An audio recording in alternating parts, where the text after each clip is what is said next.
Proudly We Served, sponsored by the Leland Legacy.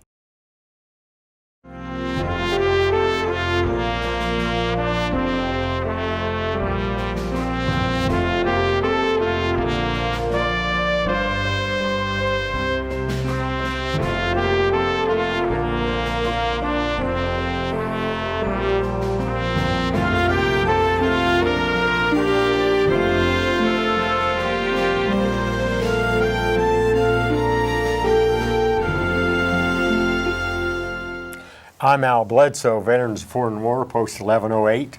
Ron Chappell, Veterans of Foreign War 1108, and Vietnam Veterans Association 777. I'm Bill Engle. I am retired from the Palladium item and also a veteran of the Vietnam War. I'm Gary Franklin, and I'm here today representing the Wayne County Veterans Memorial Committee. Mark Stover, Wayne County Sheriff's Department. I'm also a retired Vietnam veteran, member of the VFW. Let me start out today with, by the time this show airs, my cohort here will be recuperating from a surgery that he's got. So for any of you people out there that pray, we pray that you'll say a little prayer for Ron. He's going to have some neck surgery. And I'd also like to say, I'd like to thank all these gentlemen here and thank everyone for their service. And we have a distinguished bunch of gentlemen here today. Yes, and we're all the same age. We're all the same age, so it makes it a little easier. So let me just start with Mark. And Mark, just give us a little brief history of what you're doing now and what you did when you come home. Well, I'm currently serving with the Wayne County Sheriff's Department, like I said, proudly. It's a good organization. Chef Kappa takes good care of all of us. I am a retired Vietnam veteran. Served 25 years in the United States Army. And after I retired from the Army, that's when I got involved in the Sheriff's Department. That's pretty much it for me. Okay. Bill? I am retired from the Palladium item after 28 years. When I came back from Vietnam, I went to school, the University of Illinois in Chicago, and got a degree in English, of all things, but eventually turned that into journalism. I'm also a member of the VFW, and I am working with the committee that is bringing the moving wall here to Richmond in September, and that's work that's close to my heart. Sure. Gary Franklin is one of those guys that's really involved with the Vietnam veterans. And if you don't know Gary, I know him a little bit, and I've come to learn to respect what he really does, because behind the scenes, he's always pushing that line to get just as much as he can for the veterans. So. That's a pretty good introduction, Gary. So if you want to just give us a little bit of overlay there, we'll come right back to you. Well, I didn't retire from the Army. I only spent 7 years in, but I was an infantry officer in Vietnam. When I got out, I started working at Kemper Kitchen Cabinets, worked there for about 20 years. And then we bought a business called Northbrook Healthcare. That we ran for about 25 years. I officially retired this year, so I can spend more time doing things I want to do rather than doing things I have to do. And of course, I started with the Memorial Committee many, many years ago now, back around 1990. We put our first memorial in, which was the Vietnam Memorial. It was the 40 guys that lost their lives from Wayne County in Vietnam. And we put that memorial in June of 2001. That kind of started the Memorial Park. We were kind of stumped for a few years and getting donations to do anything, because all the veterans groups, and I'm a member of VFW, I'm a member of American Legion, I'm a member of the Vietnam Veterans of America, all those things, but none of the other veterans organizations wanted to support the park because in their mind it was a Vietnam park. So in order to get over that hurdle, we knew we had to do something dramatic. So we decided, what if we did 3 memorials at once? So we started figuring out how can we do World War I, World War II, and Korea simultaneously, so that we can get all of the other veterans organizations involved, in the park and turn it into a veterans park, like we always wanted, rather than a Vietnam veterans park. So we got a lot of money from the local VFW post, from the Vietnam Veterans of America, and we did everything to raise money. Fish fries, spaghetti dinners, selling cookies, selling this, selling Motorcycle that. runs. Motorcycle runs, you name it. I went around and spoke to almost all the churches in the community and service organizations and everything else. Anyway, we were successful. So that's a brief history of that. And then, Bill, you're involved in the Vietnam Wall coming to Richmond in September. Can you give us some information about that? Sure. Times and what we need to do with that. So. The wall will be arriving September 21st and will be set up, and it'll be here through the 25th. And there's ceremonies. It'll actually open to the public the 22nd, although I don't think they'll chase anyone off that comes in the 21st. But there'll be ceremonies each day. The main ceremony is on Saturday, and I believe Saturday is the 23rd, and 24th. 22nd, 24th. 24th, sorry. And it will be, the interesting thing this year is the state's memorial torch for our bicentennial is coming through, and it will be passing through the Veterans Park. And it's that weekend, it'll be Saturday, so that's a pretty exciting thing. Closing ceremony is on Sunday, and there'll be, we have some special guests. Sammy Davis, the Medal of Honor recipient, will be here. Robert Dubeck, who was an intelligence officer in Vietnam and has written about the wall and the Vietnam War. He will also be here, be one of the speakers. There'll be a vintage Huey helicopter here, and a number of other events. Hopefully we'll be getting some students, some high school and grade school students on tours and that kind of thing. So I think it's going to be a pretty unique and interesting event. Putting myself on the other side of this, and I'm listening to this, maybe I'm not a veteran. What is the wall? What is it? We're talking about, we're bringing in, we heard a lot of talk about walls lately. Yeah. What's this wall? It doesn't have anything to do with that wall. It doesn't have anything to do with that. What is this wall? This is a miniature size wall, replica of the Vietnam Veterans Memorial in Washington, D.C., with the name of the 58,000, 275 servicemen and women who died in Vietnam represented on the wall.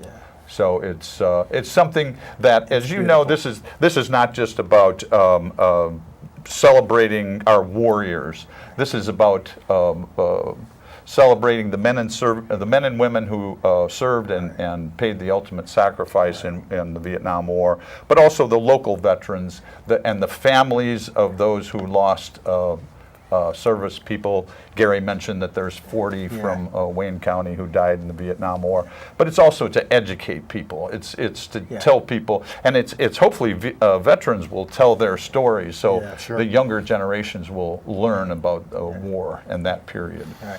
Gary talked about, in fact, if you get the chance to go down to the Veterans Park, the wall that Gary talked about is somewhat like the moving wall in its appearance. And Mark, are you involved in the wall?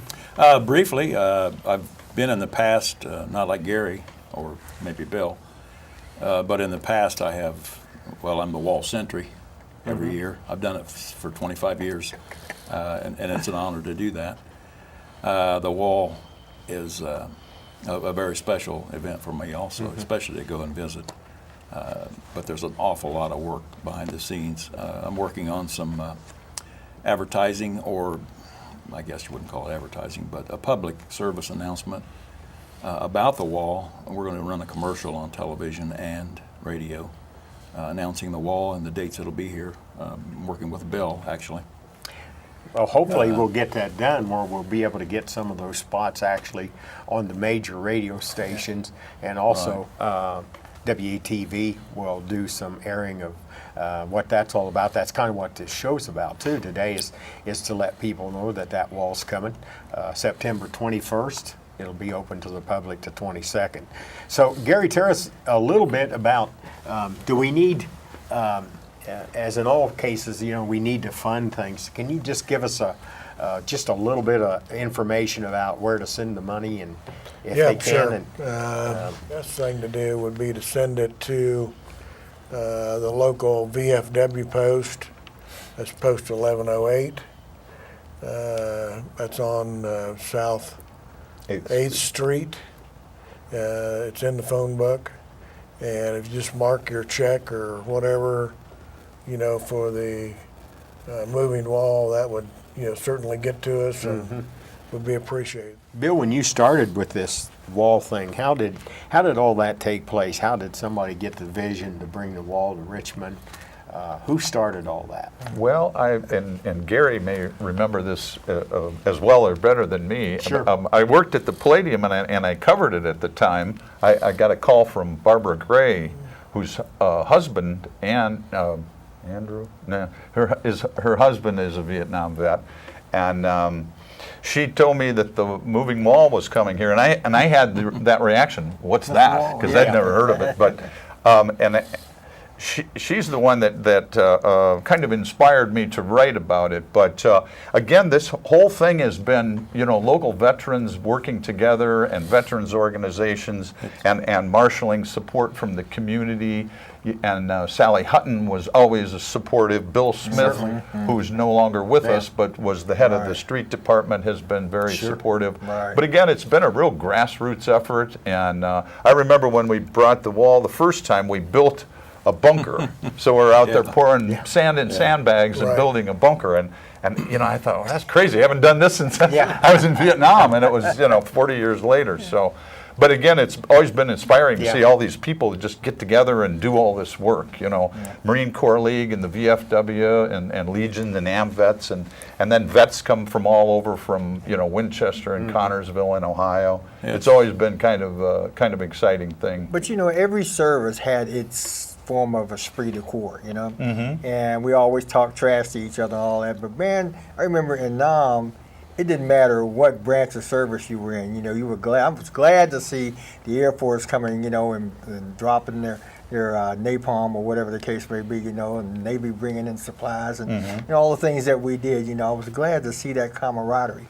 And so similarly, you know, I think it's good for us to kind of recreate that back here, back home, you know, to show that connectedness, that togetherness. I saw a story, it's been 2 weeks now, and I can't remember, I was trying to pull it up, but I can't get a signal for some reason. But anyway, somewhere they defaced the wall. Did anybody read that story? No. There was some defacing of the wall, they spray painted it and all that. I didn't see that. Yeah, it's been a couple weeks ago now. Well, you have a lot of, there's a segment of society out there, without getting into that too much, but there is a segment of society that you're owed business. You know what I'm saying? Yeah. You're gone. I mean, you're really not in the picture. It's more of the Iraq, Iran, soon Syria, I always say. So, you know, the Vietnam guys are not as prevalent maybe as they should be. I think in this community we're pretty proactive. Yeah. I think If you do a little history, there's more than one traveling wall. There's the wall that heals, the moving wall, the traveling wall, several representations of the half-scale wall that go all over the country. So it's, I wouldn't believe that we're gone and forgotten. Because I've been to Liberty, Indiana. They have it down there. I've been to Greenville, Ohio. I've been here like 5 times. When I came home from Vietnam in '71, everybody around here said, you know, don't talk about that's an unpopular war, and they were right. So I kind of tried to get back into society and get a job and reacclimate myself to this community, and it was hard. And then one day I found out that there was a Vietnam veterans reunion in Kokomo, Indiana. This was about 82 or 3, right after they built the Vietnam Wall in Washington. And I went up there, and it was such a moving experience to get together with those guys. And then a few years after that, we brought the wall here, and it's really touching to go there. It is. Because not only are you visiting the Vietnam Wall, all the other monuments that these guys have worked hard at getting down there that represent all the wars, it's an experience for everybody to see that, because there's bricks at each front and the front of each of the memorials with soldiers' names and times that they served. And it's a history lesson to see. You can see folks that maybe you forgot about, and here's their brick, and it's really touching. But the wall itself, to be there on the day of the ceremony, especially the last day, it's really an emotional event, especially for the Vietnam veteran. But their families. I had several friends that were killed in Vietnam. John Vanetta, Petey Foster, Curtis Foster, Danny Sennett. These guys. Really touched your hearts to go down there and see their name on the wall. Well, I think that's what touch it. And I think, boy, that's you just hit on a chord there. That the emotional part of this whole thing, one of the I'm going to say difficult times that I had, because I had never really seen the moving wall, and when it came the last time, I'll never forget. It was Wednesday evening. I went down there with my wife. Yeah. And I totally lost it. Yeah. It's the first time in a long time that I mean, something got a hold of me. I don't know what it was, but that's what it's all about, is to get that emotion stirred up a little bit and get people excited about doing something for military people. And this wall is just a good tribute to let people know that Vietnam guys are still, some of us, alive and well, and we still have a voice. So. I think Wally Dudak, who does our POW Yeah. status, and that, he was saying, I think a meeting or so back, they had discovered some remains, and the name of the guy was going to be added to the wall. Do you remember that meeting? Yeah. Yeah. And I think that's probably going to be an ongoing process. It is. It is. Yeah. Yeah, it's growing. Yeah. The other thing is that it also it's such an important thing for families.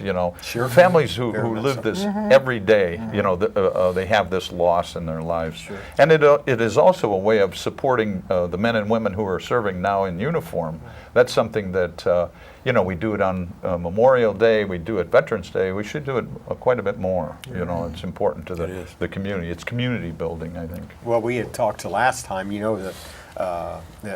especially the VFW. I don't know why they chose the VFW to kind of bring that in, but nationally, the military people in the political thing, they're trying to bring the military, and if you can get the military, if you can get half the military people voting for you.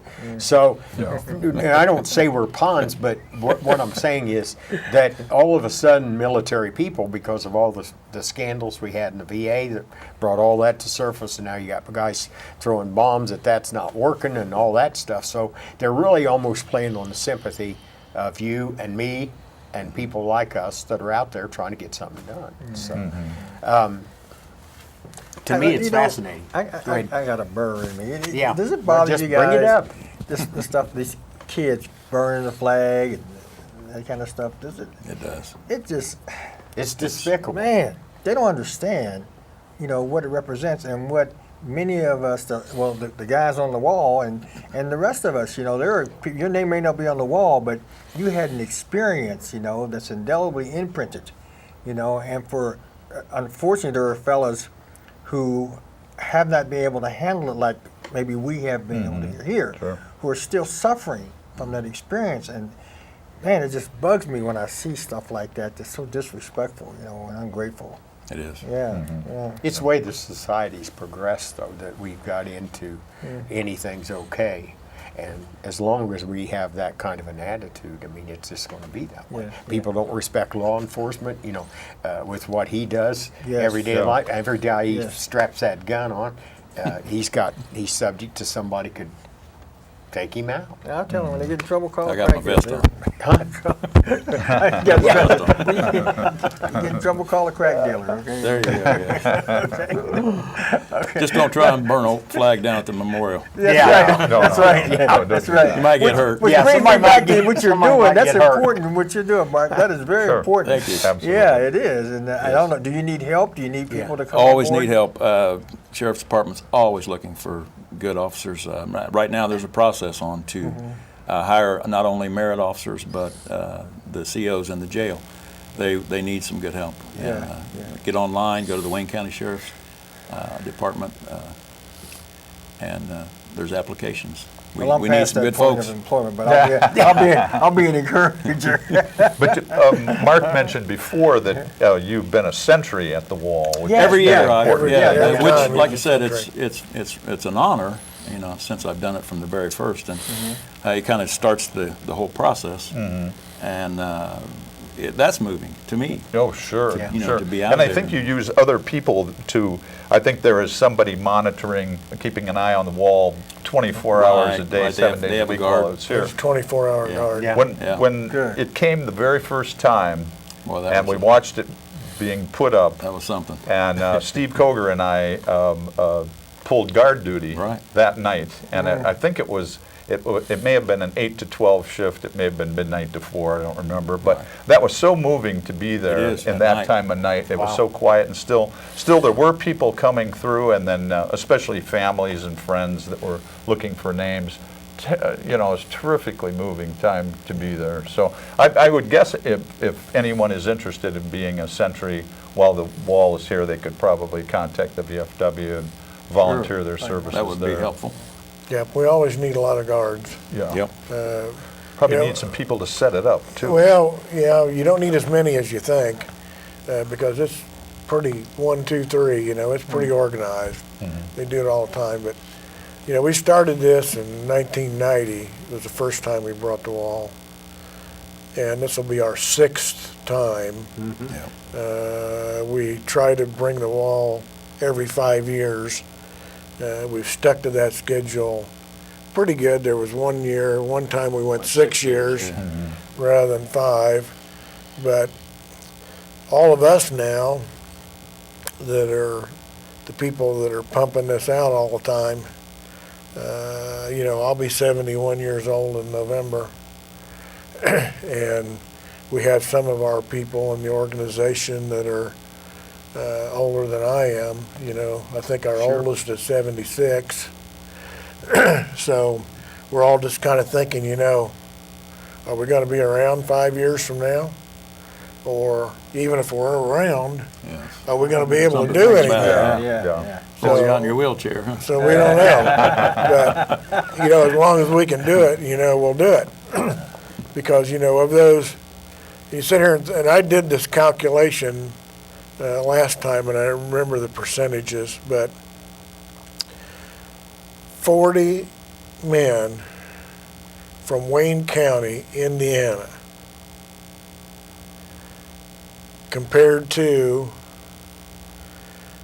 52,000 plus for the country. Wayne County paid a heck of a They price. really did. Portion, Yeah, yeah, yeah. When you play the percentages, Yeah. absolutely. we paid a heck of a price in Vietnam. Yeah. My, Now, I personally, you know, I was a rifle platoon leader and company commander when I was there, and I lost 10 of my guys. And I probably had, I don't know, upwards of 40 people wounded, you know, during the year that I spent. And I think about them every day. sure you do. You know, this is this thing with the wall coming September the 22nd. If our audience out there today, write that down to support the wall when it does come to town. We've just got a little bit of time left. So, Ron, do you want to say a few things before we cut because we're going to have to leave. Yeah, no, I'm just glad we were able to have this program today. I'm glad you guys were able to share and give your time. It's an honor to be on the show. Yes, it is. You know. It's an honor to have Thank You you. guys for do a having great us. job. Yeah. Yeah, you know, we have enjoyed this. This has been a Yeah, it's been the first time we did it. You know, I thought, well, that's not going to work. But you know, it's really a natural thing to have guys like you on. Now, frankly, I like the setting that we've got here because we're all just close to the same age, but we all have one thread in common, and that's a place called Vietnam. And to me, that's everlasting, and that's something that we'll always take with us. But the program's So- not just about that. No, We're- it's not we're- just about we're that. broad but, in terms of how we. we're more yeah. broader than that. Yeah, but, yeah. with that, we're going to have to sign off, and again, Yeah. we thank all you gentlemen for coming today. Yeah. We appreciate you. that. Thanks for Thanks, giving guys, us for the having us. opportunity to be here. All right. Yeah. Thanks a lot.